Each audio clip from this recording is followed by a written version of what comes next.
우리 오늘 취재를 위해서 함께해 주신 언론인 여러분들에게 감사의 말씀을 드립니다. 지금 나라의 위기입니다. 나라를 살릴 길이 기존 정당에 없었습니다. 그래서 우리가 새 길을 열어가기 위해서 창당을 했습니다. 우리 당의 당명은 자유와 혁신입니다. 말 그대로 자유와 혁신을 통해서 대한민국을 살려내는 큰 길을 가도록 하겠습니다. 난파선 대한민국을 어떻게 살려낼 것인가? 우리에게 너무 익숙한 정의들이 무너져 버렸는데 이것을 회복해야 합니다. 첫째, 자유민주주의의 수호입니다. 부정선거, 반과 세력과 치열하게 싸워서 자유 대한민국을 지켜내겠습니다. 이를 통해서 국민 행복을 되찾아 드릴 것입니다. 둘째, 시장 경제의 정상화입니다. 경제를 되살려 정말 번영의 길로 이끌어 가겠습니다. 경제 성장의 답이 있습니다. 그런데 거꾸로 가고 있습니다. 바로 잡겠습니다. 셋째, 법의 지배를 되살려 놓겠습니다. 인치가 아니라 법치가 제대로 자리 잡게 하겠습니다. 이를 통해서 나라 발전과 국민 안전을 지켜내겠습니다. 넷째, 청년과 함께 대한민국의 미래를 준비해 나가겠습니다. AI, 로봇, 반도체, 배터리, 바이오, 우주항공 등 해야 할 일이 참으로 많습니다. 이런 첨단 산업 혁신을 이루어 가겠습니다. 이를 통해서 대한민국을 세계 속에 우뚝 서는 초인류 정상 국가로 만들어 나갈 것입니다. 자경법청초라는 말을 제가 들어봤습니다. 자유, 경제, 법치, 청년, 초인류 정상국가를 정리한 말입니다. 새 정치를 만들어 갈 것입니다. 저는 허황한 말잔치를 하는 사람이 결코 아닙니다. 국민과 함께 우리가 꿈꾸던 새로운 대한민국을 만들어 갈 것입니다. 이재명은 참으로 부끄러운 한미 실무회담을 마쳤습니다. 6.3 대선이 끝나고 처음부터 이재명이 트럼프 대통령의 당선 축하 메시지도 제대로 받지 못했던 것을 모두 기억할 겁니다. 그러니까 이번 방문이 국빈 방문이 아닌 실무 방문을 하게 된 이유, 미국에 도착했어도 영접을 받지 못한 이유, 영빈관인 블레어 하우스에 묵지 못하게 된 이유, 회담을 마치고 나오면서 배웅 인사를 받지 못한 이유, 결국 다 한 가지로 귀결됩니다. 그것은 바로 미국의 기선잡기입니다. 특히 회담이 열리기 3시간 전에 트럼프 대통령이 트루스 소셜에 올린 메시지는 이재명의 간담을 서늘하게 했습니다. 한국에서 숙청이나 혁명이 일어나고 있는 것처럼 보인다. 트럼프의 이 메시지는 이재명에 대한 군기를 확실하게 잡았습니다. 그렇다면 공개된 회담에서 보여준 화기애애한 분위기는 뭘까요? 첫째, 트럼프 대통령은 이미 회담이 시작되기도 전에 방향을 확실히 정했습니다. 둘째, 그에 따라서 이재명 군기도 확실하게 잡았으니 이걸로 뜻을 다 이룬 것입니다. 셋째, 앞으로를 위해서 분위기를 부드럽게 만들어 놓았을 뿐입니다. 그러나 비공개 회담에서는 이재명에게 뼈아픈 얘기들이 많이 나왔을 것으로 판단합니다. 공개 회담에서도 교회와 미군 기지에 대한 압수수색 얘기가 나오자 트럼프 대통령은 그 얘기는 나중에 다시 하겠다고 하지 않았습니까? 또한 국회에서 민주당이 밀어붙이던 온라인 플랫폼 공정화법이 있습니다. 이것이 회담 이후에 논의가 중단된 것도 미국의 영향으로 보입니다. 온풀법, 온라인 플랫폼 공정화법, 이것은 중국 빅테크 기업에서는 상대적으로 이익이 되고 우리나라와 미국 기업에는 불이익이 되는 그런 법으로 알려져 있습니다. 이번 회담은 이재명 정권의 태생적 한계와 함께 트럼프의 고도의 전략으로 인해서 미국이 대한민국으로부터 최대한 받을 수 있는 것을 다 받은 것으로 보입니다. 여기에는 거의 이론이 없는 것 같습니다. 그의 능수능란한 사업가 기질이 충분히 발휘된 회담이었습니다. 결국 우리나라는 지난번 관세 협상을 하면서 3,500억 달러를 투자하기로 한 것도 모자라서 이번에 결국 6천억 달러를 투자하기로 했다는 거 아닙니까? 이는 우리나라 1년 예산을 훨씬 능가하는 말도 안 되는 거액입니다. 도대체 이재명은 미국에 가서 뭘 하고 온 겁니까? 무슨 성과가 있기는 한 겁니까? 트럼프의 미소가 성과의 전부입니까? 트럼프 대통령이 회담 현장에서는 미소를 보였어도 그의 글과 이재명에 대한 대우를 볼 때 우리나라의 부정선거 방어과 세력에 대해서 잘 알고 있을 뿐만 아니라 더욱이 이러한 상황을 혁명으로 보고 있는 것이 명백해졌습니다. 우리는 한미동맹을 정상화해야 합니다. 그러나 지금 한미동맹이 흔들리고 있습니다. 이재명 정권은 중국에 쉐쉐하느라고 바쁩니다. 또한 미국이 우리의 혈맹이기는 하지만은 우리는 국익을 위해서 전략적 대응을 해야 합니다. 건국 대통령 이승만 대통령은 나라가 참으로 어려운 상황에서도 그렇게 하셨습니다. 그래서 자유대한민국을 만들어 냈습니다. 그러나 이재명 정부는 지금 미국에 끌려가고 있습니다. 시기도, 의제도, 결과도 모두 미국에 일방적으로 끌려가고 있습니다. 이제 남은 것은 미국으로부터의 압박일 것입니다. 하지만 부정선거로 당선된 이재명이니 정통성도 없고 또 불법 대북 송금 문제도 걸리고 이렇게 하니까 트럼프 앞에서 제대로 된 목소리를 낼 수가 있었겠습니까? 그저 눈치나 보고 상황을 모면하기에 바빴을 것으로 판단이 됩니다.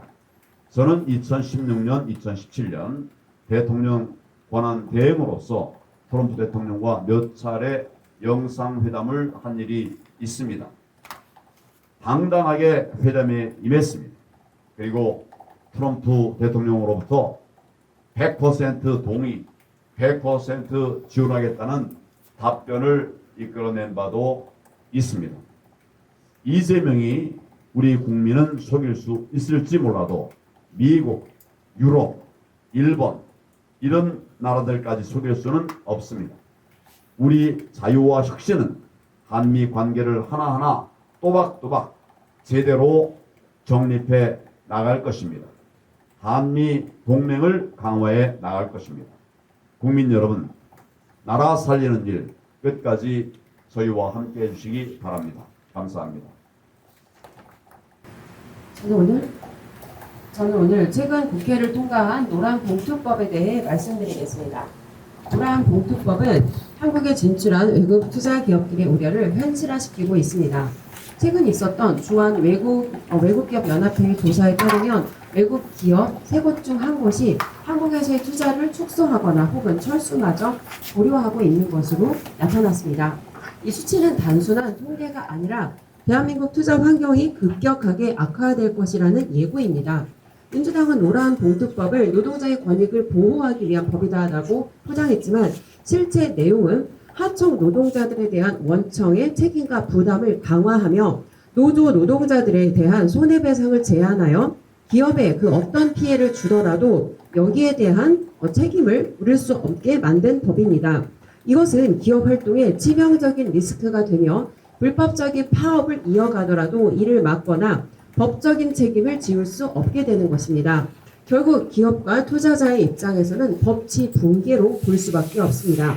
민주당은 노동계의 표를 얻기 위해 정치적 거래를 했지만 결국 이는 외국 기업의 투자 축소 혹은 철수로 이어지며 실제로는 노동자들의 일자리를 앗아가는 결과를 낳게 될 것입니다. 외국 기업들이 대한민국을 떠난다는 것은 단순한 투자 감소를 떠나 한국을 안전한 투자처가 아니다라고 인식하게 합니다. 기업이 떠나면 단순히 일자리만 줄어드는 것이 아니라 소비와 수출 모두 위축되어 경제 둔화 및 경제 침체로 이어질 가능성이 매우 높습니다. 투자자 입장에서는 기업을 하기 어려운 나라로 인식하게 되며 투자 이유가 사라지게 됩니다. 이는 외국인 자본의 이탈과 주식시장 하락으로 이어지게 될 것입니다. 결론적으로 노동자를 보호한다라는 명분으로 만들어진 노란봉투법은 일자리 감소와 경기 침체라는 그 누구도 원하지 않는 결과를 낳게 됩니다. 민주당이 추진하는 법안들은 대체로 자유시장과 기업 활동을 위축시키며 장기적으로는 투자 감소, 생산 위축, 실업 증가, 세수 감소, 결과적으로 복지의 축소를 만들 수밖에 없는 악순환을 불러오는 악법들입니다. 정부가 개입을 하면 할수록 시장의 효율성은 떨어지고 경제가 나빠진다는 것은 이미 많은 경제학자들을 통해 입증된 이론입니다. 뿐만 아니라 지난 문재인 정부의 실패 사례를 통해서도 이를 알 수가 있습니다. 정부가 국민들을 위해 직접 일자리를 만드는 것은 불가능합니다. 정부가 국민들을 위해 할 수 있는 최선은 정부 개입을 최소화하고 기업하기 좋은 환경을 만드는 것입니다. 소 잃고 외양간 고친다는 말이 있습니다. 무언가 소중한 것을 잃은 후에 뼈아프게 후회하는 것을 의미하는 말입니다. 기업 철수는 단순히 정부가 쉽게 되돌릴 수 있는 일이 아닙니다. 국가가 노동자들을 진짜 돕고자 한다면 이재명 정부는 지금이라도 좋은 기업들이 대한민국을 떠나지 않도록 노란봉투법을 폐지하시기 바랍니다. 두 번째는 공동합의문조차 없이 빈손으로 돌아와서 성공적이었다고 주장하는 한미 정상회담에 대해 말씀드리겠습니다. 대통령은 이번 회담이 매우 성공적이었다. 대통령실은 그렇게 주장을 하고 있습니다. 하지만 아무런 결과도 없이 성공적이라고 자화자찬하는 것에 국민들은 결코 동의할 수 없습니다. 정상회담이라는 것은 두 국가 간의 중요한 이해를 조율하며 공동의 합의를 만들어내는 자리입니다. 아무리 실무를 위한 자리였다고 한들 아무런 성과 없이 돌아왔다는 것은 명백한 사실입니다. 합의문이라는 것은 두 국가 간에 합의된 내용을 바탕으로 그 결과를 문서로 남기는 것입니다. 그런데 공동 합의문이 없다는 것은 말 그대로 성과가 없었다는 의미입니다. 대한민국은 이미 배터리, 반도체 등 첨단 산업 분야에서 한국 기업들은 천문학적인 규모의 투자를 약속했습니다. 기업의 돈과 국민들의 피땀 어린 세금이 미국으로 흘러 들어간다는 의미입니다. 그러나 이런 어마어마한 투자를 약속했음에도 그에 상응하는 그 어떤 대한민국의 실익을 얻지 못했습니다. 미국과의 관세 문제는 한국 기업들이 겪고 있는 가장 큰 현실적인 어려움 중에 하나입니다. 그러나 이번 회담에서 자동차 관세 인하를 요구했으나 이 또한 불발되었으며 또한 주한 미군 관련 방위비 분담금에 대한 합의도 논의를 매듭짓지 못한 채 추후 논의로 이루어졌습니다. 사실 이재명 정부는 그 어떤 합의도 만들어내지 못했다는 것이 명백한 사실입니다. 하지만 분위기가 좋았다는 매우 모호한 말로 자신의 성과를 포장하기에 여념이 없고 국민을 기만하고 있습니다. 제대로 된 정부라면 회담 전에 사전 조율을 통해서 이 회담의 기반을 마련했을 것입니다. 그러나 이재명 정부는 그 전 단계부터 정통성과 신뢰관계를 만드는데 심각한 문제가 있었습니다. 고인철 부총리는 협의를 위해 출국 예정이었으나 인천공항에서 출국 1시간 전에 갑작스럽게 명확한 이유를 설명하지 않은 채 회담 취소를 통보받았습니다. 또한 이재명 정부 출범 이후 첫 고위급 인사의 방한으로 예정되어 있던 루비오 장관의 방한도 갑자기 돌연 취소된 바 있습니다. 이는 한미 외교의 조율의 불투명성이 커졌다는 의미이며 외교 불신의 신호로 증거로 해석될 수 있습니다. 여기에 더해 이번 방미 기간 중 대통령이 미국 공항에 도착했을 때 대통령의 어떤 해당하는 그 마땅한 환영도 없었으며 회담을 마치고 돌아올 때도 배용 한 명 없는 홀대 속에서 귀국길에 올랐습니다. 또한 이 역대 그 어떤 대통령도 이런 국빈 예우의 상징인 영빈관 블레어 하우스를 제공받지 못한 적은 없었습니다. 이것은 동맹국이 받아야 할 그런 대우와 거리가 먼 매우 이례적인 모습이었습니다. 이것은 성공적인 외교와는 매우 거리가 먼 그런 모습이었습니다. 제대로 된 정부라면 숫자와 결과로 자신들의 실적을 드러낼 수 있어야 할 것입니다. 국민의 혈세로 호캉스를 하고 트럼프 대통령과 사진 한 장을 찍기 위해 이재명은 방문한 것이 아닙니다. 자유와 혁신은 이재명 정부가 한미 정상회담의 이번 회담의 실패를 인정하고 이후 미국과의 신뢰를 어떻게 회복하고 실질적인 협의를 이끌어낼 것인지 여기에 대해 조금 더 노력할 것을 강력하게 촉구하는 바입니다. 이상입니다. 선량한 국민을 보호해야 할 경찰이 무고한 국민을 탄압하고 있습니다. 좌파 경찰이란 있을 수 없는 단어입니다.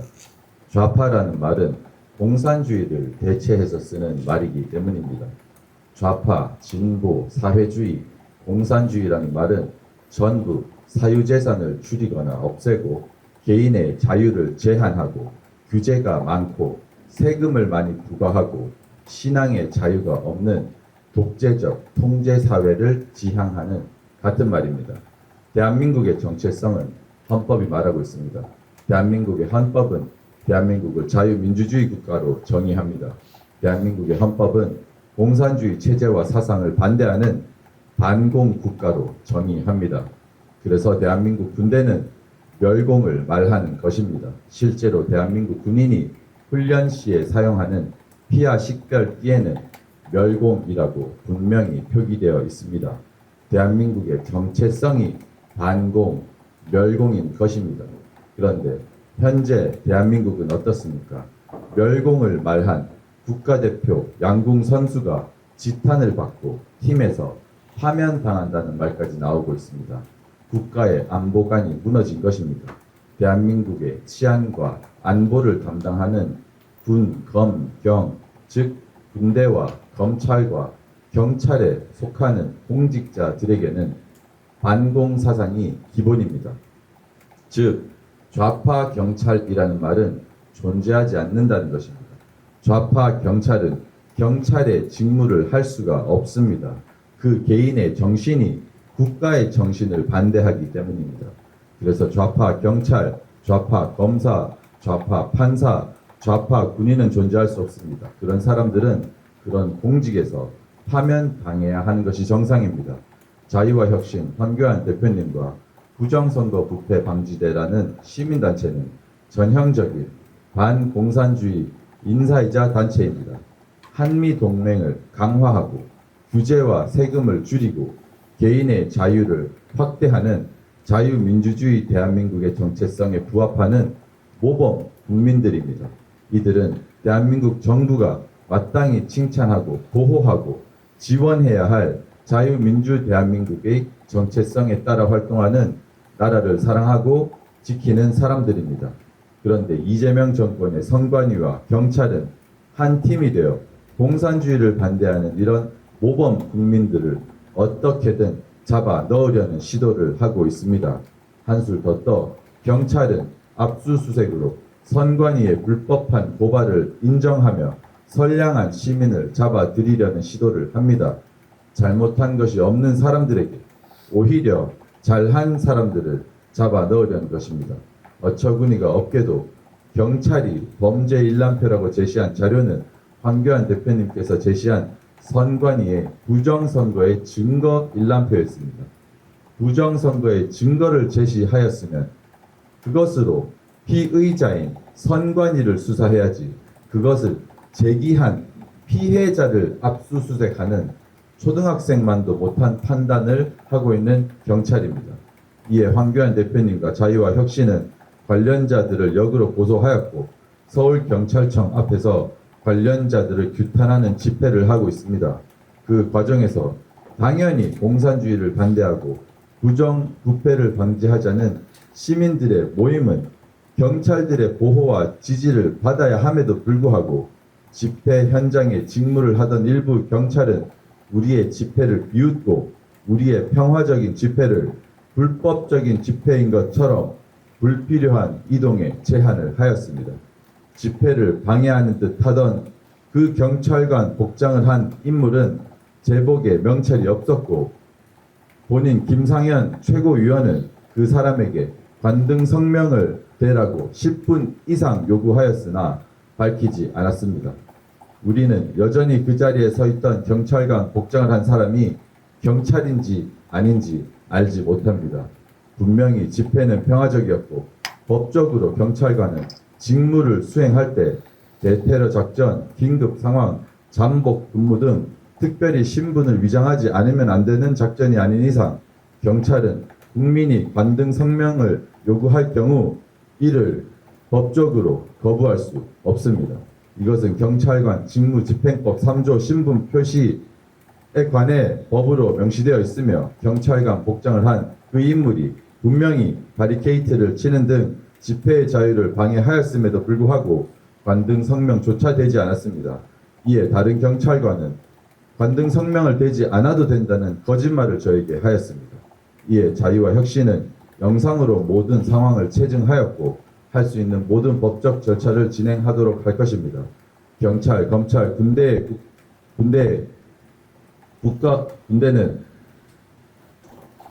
역할은 국가와 국민의 안전입니다. 그 중에서도 최상위의 직무는 반체제 인사인 공산주의자를 색출하고 교육하고 처벌하는 것입니다. 좌파 경찰이란 존재하지 않는다는 것입니다. 좌파는 존중되어야 할 정치 취향이 아니라 교화받고 처벌받아야 할 마땅한 국가 전복 사상입니다.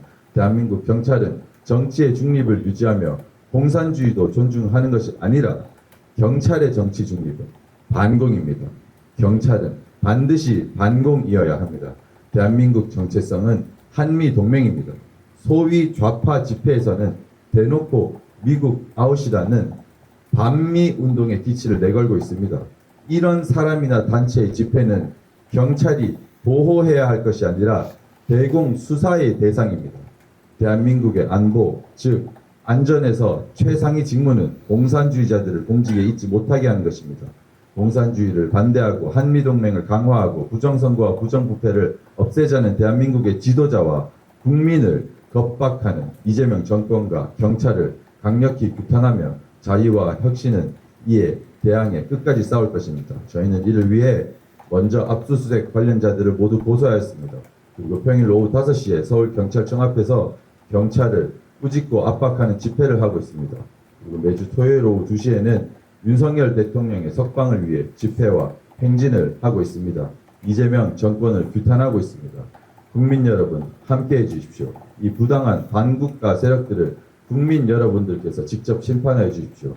여러분께서 자유와 혁신과 함께 참여해 주셔서 지자체 의원도 되어 주시고 국회의원도 되어 주십시오. 우리가 모이고 소리를 내면 이깁니다.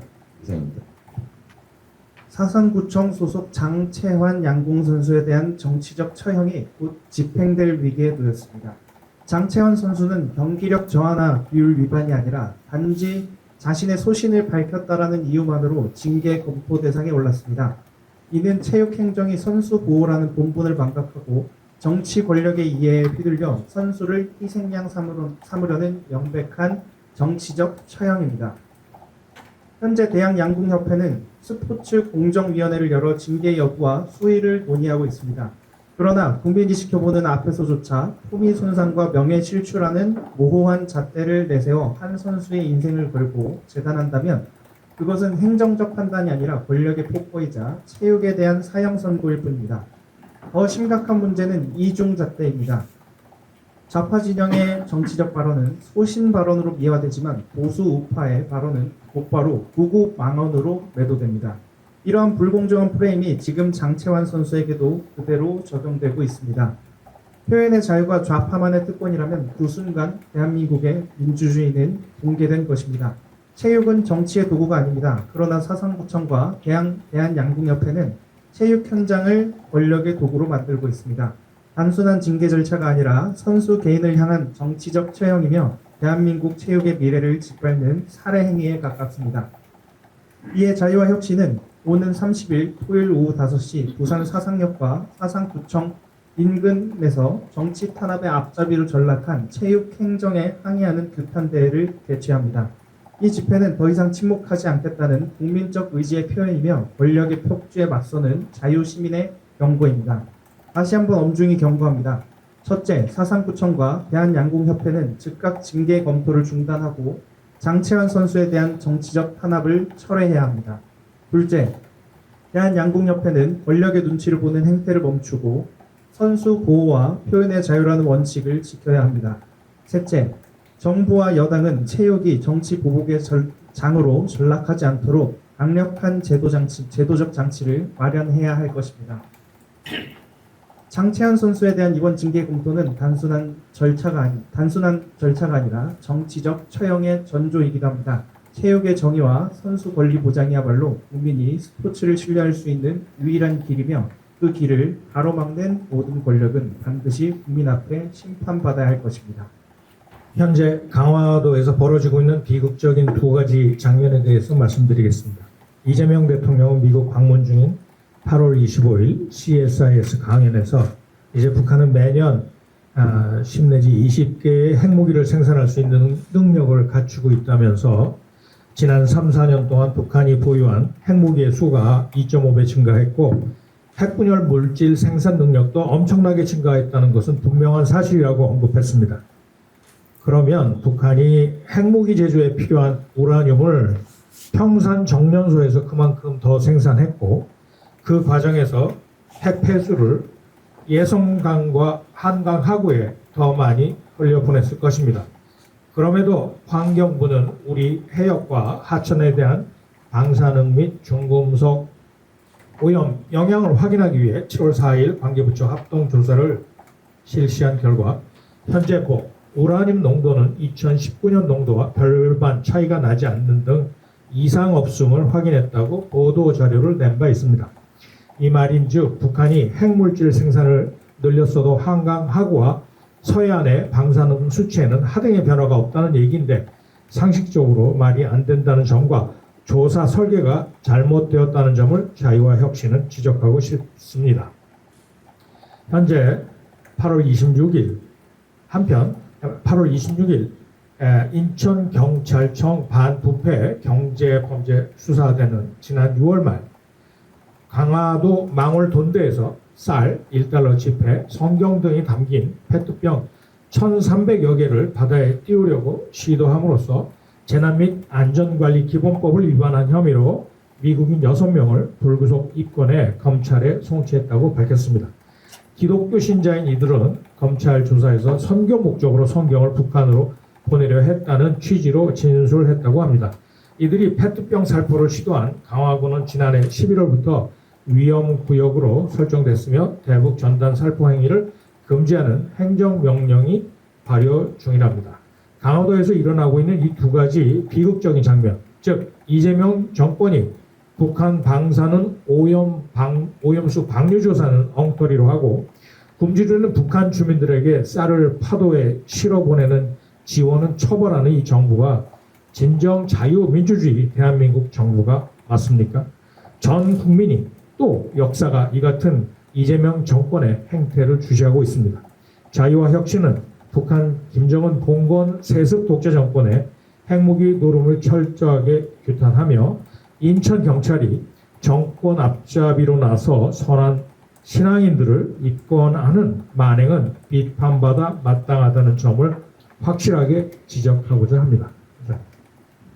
8월 20일 날 경찰은 구방대를 압수수색한다면서 구방대가 아닌 자유혁신 사무실에 불법으로 들어왔습니다.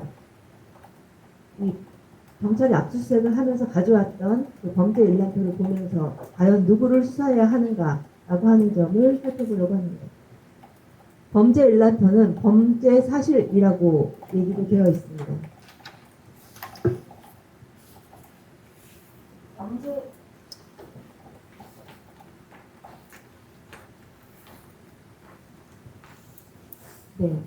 범죄 일람표는 범죄 사실이라고 가로를 치고요. 이 안을 살펴보면 그 참관인과 그 자발적인 그 시민들이 부정선거 의혹을 제보한 내용입니다.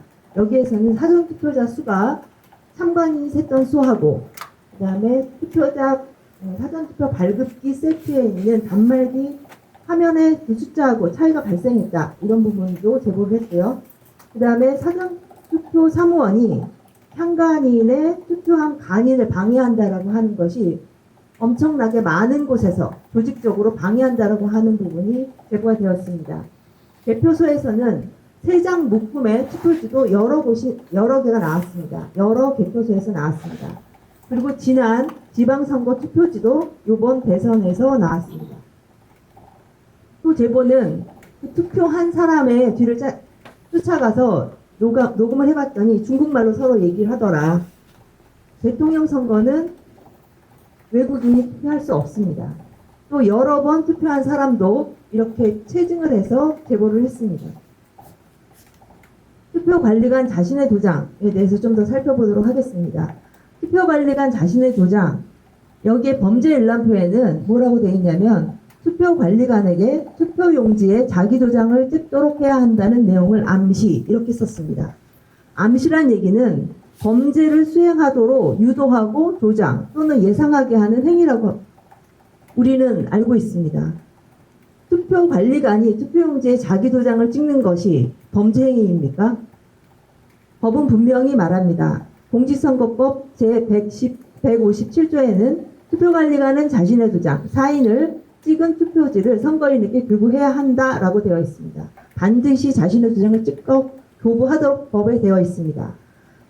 규칙에는 그 도장을 찍은 후에 찍은 투표용지만이 정규 투표용지라고 정의되어 있습니다. 그리고 법에는 정규 투표용지가 아니면 무효 투표라고 정의되어 있습니다. 그런데 선관위는 투표관리관의 자신의 도장 대신에 선관위가 제작한 도장을 사용하도록 하고 있습니다. 투표가 끝나면 다시 회수해 갑니다. 이것이 왜 문제입니까? 반납하는 도장이 사용이 되면 선거 후에 제3자가 동일한 도장을 찍어서 가짜 투표지를 만들 수 있는 위험이 있기 때문입니다. 투표용지의 교부 주체를 추적할 수가 없습니다. 책임이 불분명합니다. 이는 법의 취지를 위반한 겁니다. 개인의 책임을 명확히 하여서 선거가 깨끗하고 공정하게 치러지도록 보장하기 위한 법 취지를 무력화하는 행동입니다. 공정한 선거를 위해서는 선거를 더럽히는 선관위의 불법을 바로잡아야 합니다. 불법적인 반납 도장을 사용하지 못하도록 하고 각 투표관리관이 본인의 인감을 사용하도록 해야 합니다. 불법적인 행정을 지시한 사람, 집행한 자들에게는 철저히 수사하여 법적 책임을 물어야 합니다. 지금 이 동의서는 선관위가 투표관리관들에게 도장 제작 및 폐기를 의뢰하도록 만든 그 동의서입니다. 여기에서는 희망하시는 분의 하나요라고 하는 단서를 적었습니다. 결국 투표관리관이 이 부분에서는 자기의 직무 유기를 하고 이 투표 도장을 제작하고 폐기하는 데 동의를 한 것입니다. 이를 통해서 투표관리관의 책임과 선관위의 책임을 살펴보도록 하겠습니다. 동의서를 희망한 사람은 의도적으로 이것을 위반했기 때문에 직무유기에 해당이 될 여지가 큽니다. 선관위의 책임은 위법 부당한 선거관리 방식을 도입하고 선거 무결성을 훼손한 행정적 책임이 있습니다. 이는 직권남용과 직무유기 등의 가능성이 있어서 민형사상의 책임이 있습니다. 향후 저희는 장기에 거쳐서 추가적인 증거를 수집하고 고발장을 작성하고 언론에 공개할 것입니다. 지금 현재도 선거 무효 소송을 진행하고 있습니다. 단기적으로는 헌법 소원과 국제적인 제소를 통해서 제도 개선에 압박을 가할 것입니다. 법의 취지를 짓밟고 국민의 신뢰를 무너뜨리는 행위는 용납할 수 없습니다. 자유혁신은 끝까지 감시하고 책임을 물을 것입니다. 감사합니다. 예, 공개 발언은 여기까지 하고 그 뒤에 또 다른 얘기를 이제 해야 되겠지만은 모처럼 또 기자 여러분들께서 오셨으니까 기자 여러분들께서 백브리핑이라고 그러지 않습니까? 우리 백이 아니라 전면 브리핑을 하도록 하겠습니다. 혹시 궁금하신 게 있으면 질문을 해주시면 적절한 우리 최고위원들이 답을 하도록 그렇게 하겠습니다. 비공개 회의 저기- 다음에 하시나요? 전달을 좀 해드리시라고. 네, 전달을 좀 해드리세요. 네네. 네. 비공개 아니에요. 비공개 회의를 한 뒤에 아니 백브리핑은 보통 그런데 난 백이 아니라 전면 브리핑이다 이 말. 일단 이제 제가 알기로는 이제 전날부터 이제 경찰청 앞에서 전날 자 이걸로 한번 써보세요.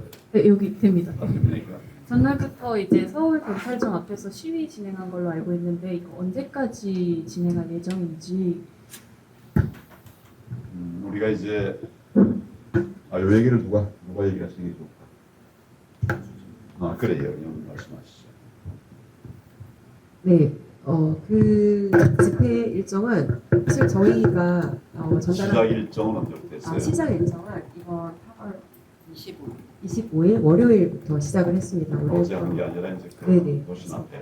8월 이 월요일부터 시작을 했고 사실 종료 시점은 저희가 그들에게 법적 책임을 묻고 이것에 대해 공개적으로 사과하고 부당한 압수수색에 대해 법적인 그런 요구들을 하고 있기 때문에 그런 부분들이 관철이 되고 법적 어떤 조치들이 이루어질 때까지 현재 판단으로는 지속할 것으로 계획하고 있습니다. 지금 우리가 고소 고발도 하고 있고 또 준항고도 하고 있고 또 지휘 책임을 묻는 것도 하고 있어요. 경찰청장이라든지 행안부 장관이라든지 이런 지휘 책임을 묻고 있는 것들이 있는데 이런 것들이 지속되는 동안은 이 싸움을 계속해 나가게 될 것 같습니다.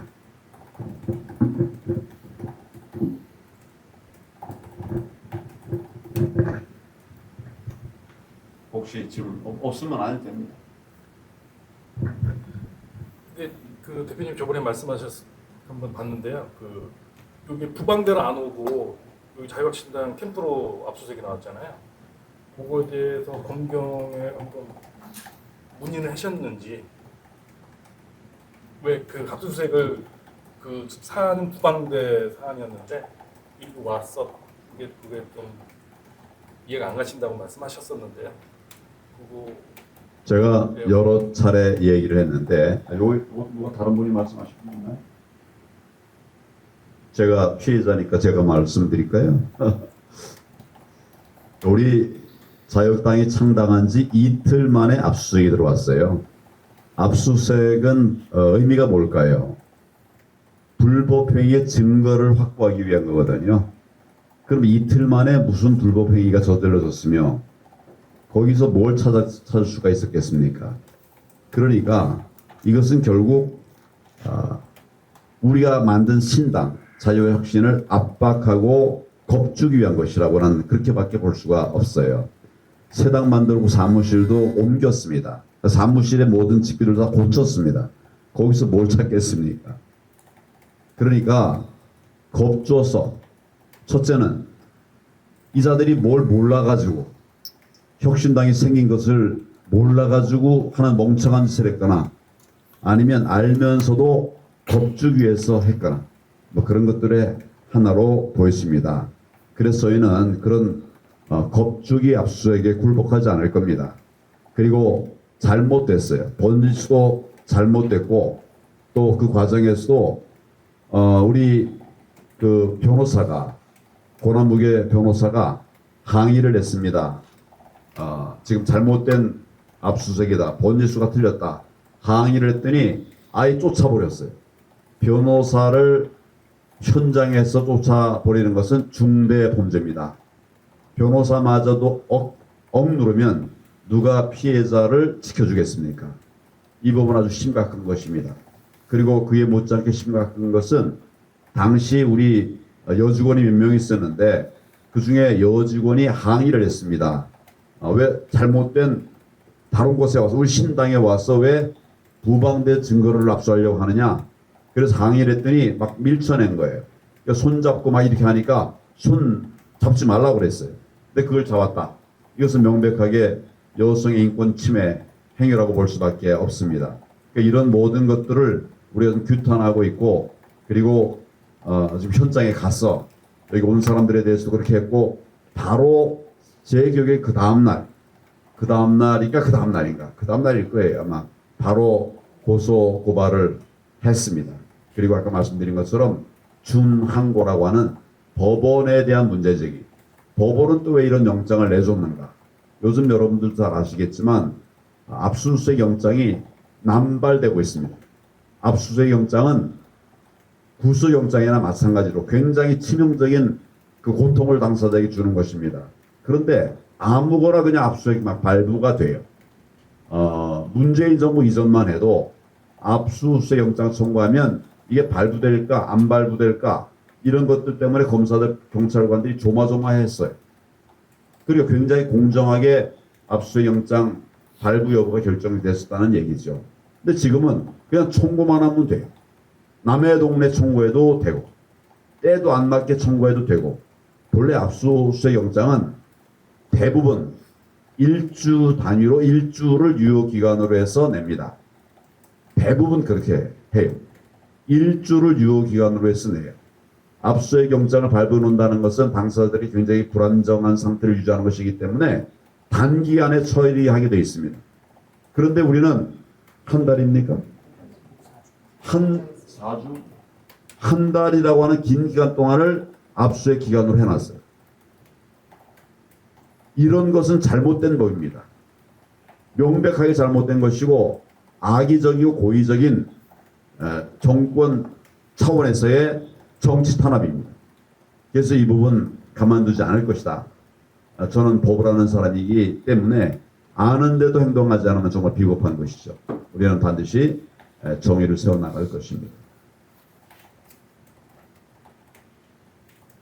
첫 시간인데 이렇게 참석해 주시고 또 좋은 의견들을 내주시고 또 질의해 주셔서 대단히 감사합니다.